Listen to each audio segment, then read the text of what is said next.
Hello friends, இன்றைக்கி நாம் ஒரு டிஃப்ரெண்ட்டான வடை ரெசிபி தாங்க பார்க்க போகிறோம். என்னென்னு பார்த்தீங்கன்னா வெங்காயத்தாள் வடை. இதை எப்படி செய்கிறதுன்னு பார்க்குறதுக்கு முன்னாடி நம்ம சேனலை சப்ஸ்கிரைப் பண்ணிக்கோங்க. அப்படியே கூட இருக்கிற பெல் ஐக்கானை கிளிக் பண்ணிடுங்க. வாங்க வீடியோக்குள்ளே போகலாம். இன்றைக்கி ஸ்ப்ரிங் ஆனியன் வடை செய்கிறதுக்காக நான் ஒரு 150 கிராம் கடலைப்பருப்பை நல்லா வாஷ் பண்ணிவிட்டு 2 மணி நேரத்துக்கு ஊற வைக்க போகிறேன்.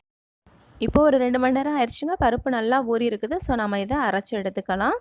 வடைக்கு ரொம்ப நைஸாக அரைச்சிடாமல் கொஞ்சம் பரபரன்னு அரைச்சி எடுத்துக்கோங்க. முதல்ல பருப்பில் உள்ள தண்ணியை நல்லா வடிகட்டிட்டு மிக்ஸி ஜாரில் சேர்த்துக்கோங்க. தண்ணியோடு அரைச்சிங்கன்னா ரொம்ப நைஸாக அரைப்பட்டுரும். ஸோ தண்ணியை வடிகட்டிக்கலாம். தண்ணி வடிகட்டினதுக்கப்புறமா பருப்பை ஜாரில் சேர்த்துக்கோங்க. பருப்பை மொத்தமாக சேர்த்துறாதீங்க. நான் இந்த 150 கிராம் பருப்பையே 2 டைமாக போட்டு அரைக்க போகிறேன். பருப்பை இந்த அளவுக்கு உதிரி உதிரியாக அரைச்சிக்கிட்டால் தான் வடை நல்லா மொறுமொறுப்பாக இருக்கும். சில பேருக்கு பருப்பு வடை மெதுவாக இருந்தால் தான் பிடிக்கும். அப்படிப்பட்டவங்க இன்னும் கூட நைஸாக அரைச்சிக்கிட்டு வடை சுட்டுக்கலாம். இப்போ இதை பருப்புக்கு தேவையான அளவு உப்பு சேர்த்துட்டு ஒரு 1/2 கப் அளவு வெட்டின வெங்காயத்தாள் சேர்த்துக்கோங்க. ஸ்ப்ரிங் ஆனியன் சொல்லுவோம் இல்லையா, அதுதான். ஸோ நல்லா பொடுசு பொடுசாக கட் பண்ணிக்கோங்க. பருப்புக்கு தகுந்தாப்பில் அளவில் சேர்த்துக்கோங்க. நான் 150 கிராம் பருப்புக்கு 1/2 கப் அளவு சேர்த்துருக்குறேன். அப்புறம் இந்த ஸ்ப்ரிங் ஆனியனை வாங்கின உடனே யூஸ் பண்ணிக்கோங்க. ஃப்ரெஷ்ஷாக நீங்கள் ஃப்ரிட்ஜில் வச்சு யூஸ் பண்ணிங்கன்னா அது அழுகி போயிடும். அடுத்தது இது கூடவே கொஞ்சமாக நறுக்கின கருவேப்பிலை சேர்த்துக்கோங்க. ஒரு 3 பச்சை மிளகாயும் பொடி பொடியாக கட் பண்ணி அதையும் சேர்த்துக்கலாம். அடுத்து நறுக்கின மல்லித்தழை கொஞ்சமாக சேர்த்துக்கோங்க.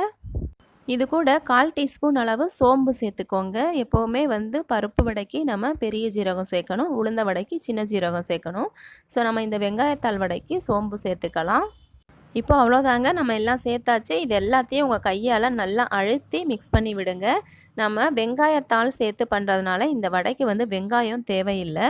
ஸ்ப்ரிங் ஆனியனை அந்த டேஸ்ட் கொடுக்கும். அதை விட இது நல்லா மொறுமொறுப்பாகவும் இருக்கும். அவ்வளோதாங்க, மாவு நல்லா ரெடி ஆயிடுச்சு. நாம் இப்போது எண்ணெய் காய வச்சு வடையை போட்டு எடுத்துடலாம். இப்போ ஒரு பாத்திரத்தில் தேவையான அளவு எண்ணெய் எடுத்துக்கோங்க. எண்ணெய் நல்லா காய்ஞ்சதுக்கு அப்புறம் தான் வடை போடணும். வடைக்கு இந்த மாவை சின்ன சின்ன உருண்டைகளாக இந்த மாதிரி உருட்டி எடுத்துக்கோங்க. நல்லா டைட்டாக அழுத்தி இந்த உருண்டையை உருட்டிக்கோங்க. அப்போ தான் வடை உடையாமல் வரும். கையை நல்லா தண்ணியில் முக்கிட்டு வடைய உருண்டைகளை இந்த மாதிரி உள்ளங்கையில் வச்சு மெதுவாக தட்டிக்கோங்க. நீங்கள் தட்டும்போது அதோட ஓரங்கள் விரிய தான் செய்யும். ஏன்னா நம்ம நிறைய இலைகள் சேர்த்துருக்கோம் இல்லையா, அதை ஃபுல்லாக தட்டிட்டு அப்புறமா அந்த ஓரங்களை உங்கள் விரலால் லேசாக அந்த கீரலாக இருக்கிறத அமுக்கி விட்டுக்கோங்க. அவ்வளோதான். இதுக்கப்புறம் அது பிரியாது. நல்லா ஒன்று போல் அமுக்கி விட்டுட்டு எண்ணெயில் சேர்த்துக்கோங்க. எண்ணெய் நல்லா சூடானதுக்கப்புறமா மீடியம் ஃப்ளேமில் வச்சுக்கிட்டு வடை போடுங்க. நீங்கள் 2-3 வடை போட்டதுக்கப்புறமா கொஞ்சம் தீயை கூட்டி வச்சுக்கோங்க. ரொம்ப ஹை ஃப்ளேமில் வைக்க வேணாம். அப்போ தான் அது பொறுமையாக நல்ல ஒரு கலர் கிடைக்கும். இதை 2 பக்கமும் திருப்பி விட்டு பொறுமையாக வேக வச்சு நல்ல ஒரு பிஸ்கட் கலர் வந்ததுக்கப்புறமா இதை எடுத்துக்கோங்க. பாருங்கள், இந்த மாதிரி ஒரு அழகான கலர் வந்தவுடனே இந்த வடையை எடுத்துக்கோங்க. ரொம்பவும் ப்ரௌனாக விட்டுறாதீங்க. ஏன்னா ஆறுனதுக்கப்புறம் அதோட கலர் இன்னும் டார்க் ஆகும். ஸோ ஓரளவு பிஸ்கட் கலராக இருக்கும்போதே வடையை எடுத்துருங்க. இதே மாதிரி நம்ம மீதம் இருக்கிற எல்லா வடைகளையும் போட்டு எடுத்துடலாம்.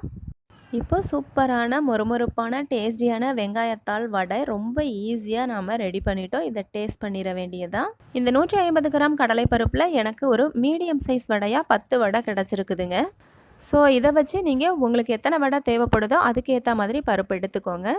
இந்த டிஃப்ரெண்ட்டான ஸ்ப்ரிங் ஆனியன் வடையை நீங்களும் செஞ்சு பார்த்துட்டு உங்களுடைய பதில்களை கமெண்ட்ஸில் சொல்லுங்கள். இந்த வீடியோ உங்களுக்கு பிடிச்சிருந்தா மறந்துடாமல் லைக் பண்ணுங்கள். மீண்டும் ஒரு புது வீடியோவில் உங்களை சந்திக்கும் வரை நன்றி, வணக்கம்.